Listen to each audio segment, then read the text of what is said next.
आशा करता हूँ आप सब बहुत अच्छे होंगे। मेरा नाम है सिद्धांत अग्निहोत्री। स्टडी ग्लोस पे आपका बहुत बहुत स्वागत है। शानदार आर्टिकल है दोस्तों, ये एडिटोरियल है। आर्टिकल एडिटोरियल बार बार मैं यही बोलता हूँ। तो ये टाइम्स ऑफ इंडिया का है। टाइम्स ऑफ इंडिया का सब्सक्रिप्शन ले लीजिए, अच्छा पेपर है काफी। तो गौतम बम्बावले ने इसको लिखा है। तो इसमें बताया गया है कि इतिहास शी हुजूर बोलेगा।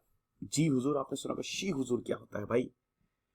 देखिए 2014 से लेकर अभी तक, जब से शी जिनपिंग पावर में आया, तब से चाइना बहुत ही एग्रेसिवली आगे बढ़ता जा रहा है और बहुत तेजी से एक्सपैंड कर रहा है हर चीज में। इकोनॉमी में, मिलिट्री में, डिप्लोमेसी में एक्सपेंशन तो है। साइंस एंड टेक में इसमें कोई दो राय नहीं। अब जैसा भी ये कर रहे हैं, चुरा के कर रहे हैं, डरा धमका के कर रहे हैं, लेकिन एक्सपेंशन तो हो रहा है। तो हम बात करेंगे दोस्तों शी जिनपिंग और अखंड चाइना की बात करेंगे। अखंड भारत सुना तो सर, अखंड चाइना भाई, अखंड चाइना भी है। चलिए, चैनल को सब्सक्राइब करें, इंस्टा पे फॉलो करें। और दोस्तों मेरा नया व्लॉगिंग चैनल, आप इसको जरूर सब्सक्राइब करें। प्लस सिर्फ आज के दिन हमने 25% एक्स्ट्रा ऑफ आपके लिए निकाला है। तो आप हमारे कोर्सेज को अवेल करें, आपको बहुत ज्यादा फायदा होगा। अगर आपको जरा सा भी डाउट हो तो आप इन नंबर्स पर कॉल करें, व्हाट्सएप करें। तो कुछ पॉइंट्स हम देखते हैं। आपको पता है कि अभी 6th प्लीनरी सेशन हुआ 19th central committee of the communist party. अब जो कम्युनिस्ट पार्टी के जनरल सेक्रेटरी हैं शी जिनपिंग, वो तो अनिश्चित काल तक राष्ट्रपति बने रहेंगे। ये इनका 3rd टर्म चल रहा है। एनालिस्ट ने इनको माओ जेडोंग से कंपेयर किया। चाइना और भारत का इतिहास काफी हद तक सिमिलर है, ये आपको पता ही है। और चाइना एक पीस लविंग कंट्री हुआ करता था, जिसकी वजह से मुश्किलें चाइना को बहुत ज्यादा फेस करनी पड़ी। लेकिन फिर 1911 में आता है जिनहाई रेवोल्यूशन, जिनजियांग रेवोल्यूशन। सन यात सेन आ जाते हैं, मोनार्की खत्म, डेमोक्रेसी शुरू। फिर उसके बाद काओमिंटांग पार्टी बनती है। इधर कम्युनिस्ट पार्टी भी 1921 में 1921 में बन गई। थोड़ा डेट देख लीजिएगा, हो सकता है इधर उधर हो जाए। तो कम्युनिस्ट पार्टी के बनने के बाद माओ जेडोंग, जब माओ जेडोंग ने कम्युनिस्ट पार्टी को ज्वाइन किया तो शुरुआत से ही भाई टीचर थे माओ जेडोंग। जब उन्होंने कम्युनिस्ट पार्टी को ज्वाइन किया तो मुश्किलात बहुत ज्यादा उनको फेस करने पड़े। क्यों? क्योंकि काओमिंटांग पार्टी चियांग काइशेक की थी और वो नहीं चाहते थे कि कोई दखल अंदाजी हो। तो माओ जेडोंग की कम्युनिस्ट पार्टी को खत्म करना शुरू किया। लॉन्ग मार्चेस किए भाई माओ जेडोंग ने बचते हुए, साउथ से नॉर्थ गए किसी तरीके से। फिर एक सिविल वॉर होता है, 2 सिविल वॉर होते हैं, वर्ल्ड वॉर 2 के दौरान। फिर उसके बाद इसको रोक दिया जाता है और उसके बाद फिर वर्ल्ड वॉर 2 के बाद 1945 के बाद 1949 में चाइना में कम्युनिज्म आ गया, माओ जेडोंग आ गए और काओमिंटांग पार्टी भाग गई। चियांग काइशेक भागे कहां पे? ताइवान में। वहां पे इन्होंने अपना डेरा जमाया। तो एनालिस्ट जो है, अब माओ जेडोंग ने 1975 तक रहे भाई, जब तक जिंदा रहे तब तक तो चाइना के लीडर रहे ही। तो आप समझिए कि माओ जेडोंग इकोनॉमिस्ट तो थे नहीं, उन्होंने चाइना को बहुत ही नीचे लेवल पे ले गए। क्योंकि उनकी जो इकोनॉमिक पॉलिसी थी, हाँ रेवोल्यूशनरी बहुत बढ़िया थे, वो बहुत बेकार थी। चाइना बहुत गरीबी में गया। फिर डेन ज़ाओपिंग है और डेन ज़ाओपिंग ने चाइना को बना दिया। तो यहां पे एनालिस्ट इनको माओ जेडोंग, डेन ज़ाओपिंग, इन सब से, माओ जेडोंग से ज्यादा कंपेयर करते हैं कि इनकी पावर इस समय, जैसे माओ में लोग चाइना में, हालांकि माओ जेडोंग ने बहुत भयानक अत्याचार किए हुए हैं, आपको ये भी बता दूं भाई। माओ जेडोंग ने तो आप समझिए कि सबसे बड़ा फेमाइन, मैन मेड फेमाइन था 1960 में, वो आया, कितने लोग मर गए। कल्चरल रेवोल्यूशन, डेन ज़ाओपिंग उसमें निपट ही गए थे। लेकिन स्टिल तियाननमेन स्क्वायर, बीजिंग के तियाननमेन स्क्वायर में आपको उनकी बहुत बड़ी पोर्ट्रेट मिलेगी, बहुत बड़ी तस्वीर मिलेगी। और ये हर साल अपडेट होती है, लोग भगवान की तरह पूछते हैं। तो माओ जेडोंग के इक्वल स्टैचर हो गया है शी जिनपिंग का। ये पहला पॉइंट तो ये है, शी जिनपिंग ऐसा। तो शी जिनपिंग की बड़ी तारीफ हो रही है हर जगह से। अब हिस्ट्री जो है वो शी हुजूर करेगी, लेकिन ये 2 एरियाज पे डिपेंड करता है।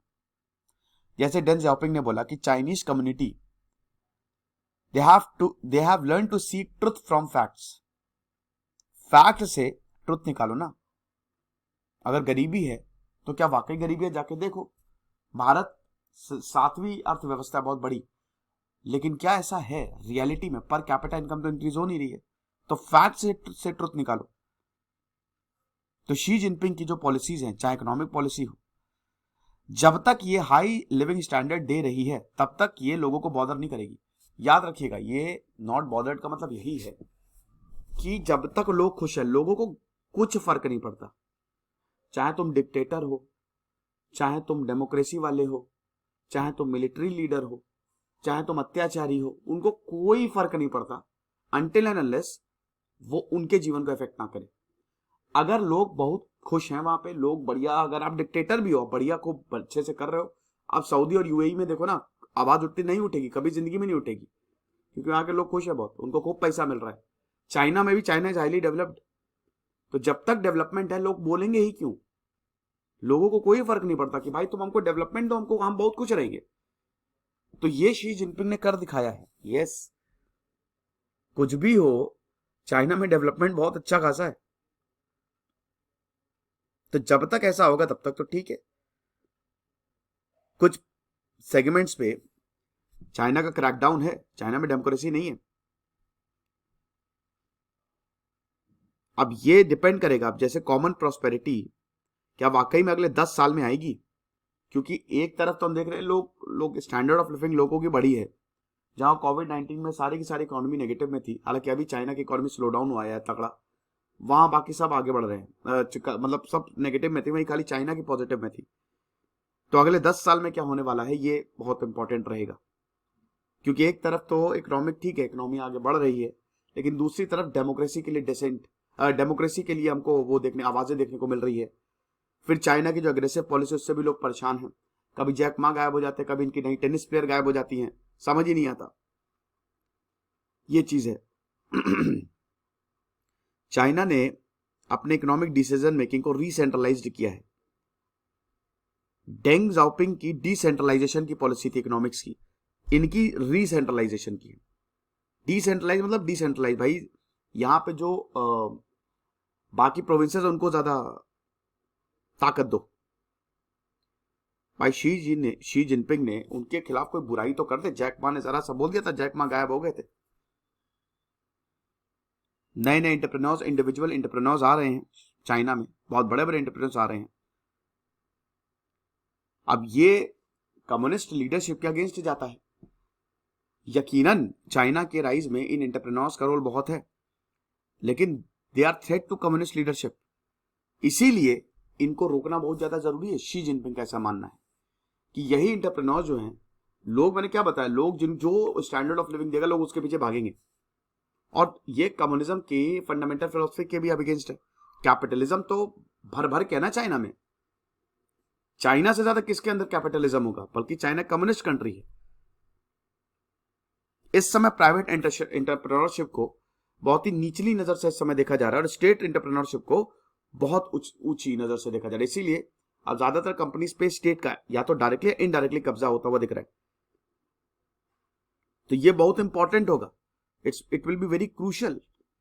दूसरा, ये तो इकोनॉमिक पॉलिसी होगी। दूसरा है आपका अखंड चाइना। क्या बात है, ये चीज है। देखिए, चाइना की जो इकोनॉमी है, अभी तो थोड़ा सा, अभी थर्ड क्वार्टर 2021 में इट वॉज डाउन टू 4.9%, और ये 3.5% और ये फोर्थ क्वार्टर में डाउन होगी। लेकिन अखंड चाइना जो पॉलिसी है भाई, ये बहुत जबरदस्त है। Reunification of the middle kingdom. जैसे भारत में अखंड भारत क्या है? अफगानिस्तान, बांग्लादेश, नेपाल, है ना, ये सब अखंड भारत है। कुछ साउथ एशिया के पार्ट।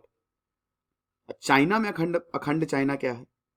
सबसे पहले तो Taiwan, then Macau, then Hong Kong, Tibet तो था ही। तो ये चीज है। ये जो सिविल वॉर माओ जेडोंग ने जीता, कंट्री को यूनिफाई किया, फिर तिब्बत को अपने कंट्रोल में लिया। तिब्बत, पहले चाइना बहुत छोटा था, तिब्बत तो कंट्रोल में कहां था, लेकिन 1950s में तुरंत आते ही उन्होंने तिब्बत को कंट्रोल में लिया। दलाई लामा भारत भागे। तो डेन ज़ाओपिंग ने भी यही इंश्योर किया था कि चलो अभी तिब्बत तो आ गया, लेकिन हांगकांग, मकाऊ बहुत जल्द आ जाएंगे। अब अगर सबसे बड़ी बात ये होगी, अगर Taiwan People's Republic of China में आ गया तो मजा आ जाएगी। इसीलिए आप देख ही रहे हैं कि चाइना की जो पॉलिसी है बहुत एग्रेसिव है। ताइवान की अभी बहुत ज्यादा एग्रेसिव हो गई है।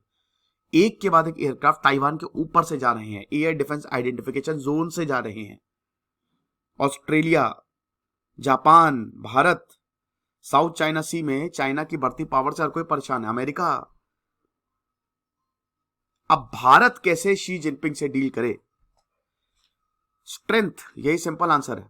बीजिंग, शी, चाइनीज कम्युनिटी को ये पता है भारत और चाइना के बीच में रिलेशंस अच्छे नहीं है इस समय, लेकिन इकोनॉमिक सिमेट्री आपको देखने को मिलेगी। अब इकोनॉमिक एसिमेट्री हो गई है, दिक्कतें बहुत ज्यादा हैं, लेकिन भारत को अपना इकोनॉमिक साइज को सबसे पहले बढ़ाना पड़ेगा। जल्द से जल्द भारत को 5 ट्रिलियन नहीं 6 to 7 ट्रिलियन इकोनॉमी बनना पड़ेगा, डॉलर्स की बात कर रहे हैं। और दूसरी चीज ये है कि भारत को अपनी टेरिटोरियल इंटीग्रिटी को बचाना पड़ेगा। ये जो टेरिटरी बार बार चाइना ये तो परेशानियां करता रहता है, इसको देखना पड़ेगा। हमको हाई टेक्नोलॉजी चाहिए, हमको हाई क्वालिटी वेपन्स चाहिए, हमको बैकिंग चाहिए ग्लोबल पावर्स की। इसमें अमेरिका, जापान, ऑस्ट्रेलिया नहीं है, बाकी और भी बहुत सारे, यूके है, रशिया है, जर्मनी है, भूटान, बांग्लादेश, मालदीव, मॉरिशस, सब कुछ, एवरीवन, सबका साथ सबका विकास। हमारे जो सोल्जर्स और डिप्लोमेट है उनको एक सिंगल डिफेंस फोर्स में आना पड़ेगा और लोगों को भी बैकिंग करनी पड़ेगी। कुछ लोगों को मैंने देखा कि नहीं करते हैं, सबको साथ में आना पड़ेगा बेटा, वरना चाइना बाजी मारेगा। तो भाई इतिहास तो कुछ इस तरीके से बदल रहा है। शी जिनपिंग एंड अखंड चाइना, शी हुजूर जिसको हम बोलते हैं। खुश रहिए, पढ़ते रहिए। दिस इज सिद्धांत अग्निहोत्री साइनिंग ऑफ।